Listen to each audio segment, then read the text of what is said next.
இப்போ இல்லத்தரசிகளுக்கு ஊதியம் அப்படின்னு இவங்க செய்ய சொன்னாங்க இல்லையா, அது என்னுடைய ஐடியாவாக இருக்கலாம். ஐடியா வந்து கடல் காத்து மாதிரி. நான் காத்து வாங்க போனேன் பீச்சுக்கு, எல்லாரும் வந்து வாங்கிட்டு போட்டா நாளைக்கு இருக்காது எனக்கு காத்துங்கிற மாதிரி இருக்காது. இது ஒரு நல்ல ஐடியா. இதை எடுத்து எந்த அரசு செய்தாலும் அது நல்லது. 33%ங்கிறதுல இன்னொரு ஒரு சின்ன விமர்சனம் வைக்க விரும்புகிறேன். இப்போ பார்லிமெண்ட்ல அதை அறிவிச்சிருக்காங்க.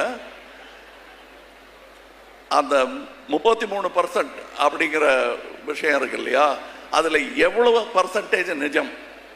அந்த பெண்மணிகளை பெண்ணிலிருந்து இயக்கும் அப்பா, அண்ணன், தகப்பன் போன்றவை தான் நடந்து கொண்டிருக்கின்றன.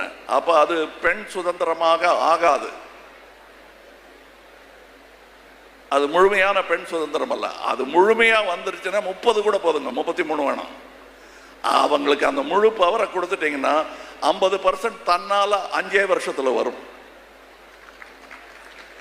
இதையெல்லாம் பார்த்து அதற்கான முதல் விதையாக இருக்க வேண்டும் என்பதுதான். உங்க அம்மா உங்களுக்கே ஒரு சாக்லேட் வாங்கி கொடுக்கணும்னு நினைச்சா வேணாம், நம்ம கிட்ட எங்க காசு, நாமெல்லாம் ஏழை அப்படின்னு நினைக்கிறாங்க பாருங்க. அது இல்லாம ஒரு சின்ன சுதந்திரத்தை அவங்களுக்கு கொடுத்துட்டீங்கன்னா, நான் ஏன் இந்த 1000 ரூபாயை வச்சு இதை 2000 ரூபாயை மாற்றக்கூடாது? நான் ஏன் என் பொண்ணு காலேஜுக்கு போற படிக்கிறதுக்கு நான் ஏன் ஏதாவது ஒரு திறமையை வளர்த்து கொள்ளக்கூடாது என்று அந்த 1000-ஐ 2000 ஆக்கி நீங்க கல்லூரியில் படிக்கிறதுக்கான வசதியும், முடிந்தால் வெளிநாடு போய் படிப்பதற்கான வசதியும் அந்த மாதிரி தாய்மார்கள் ஏற்படுத்தி கொடுப்பாங்க.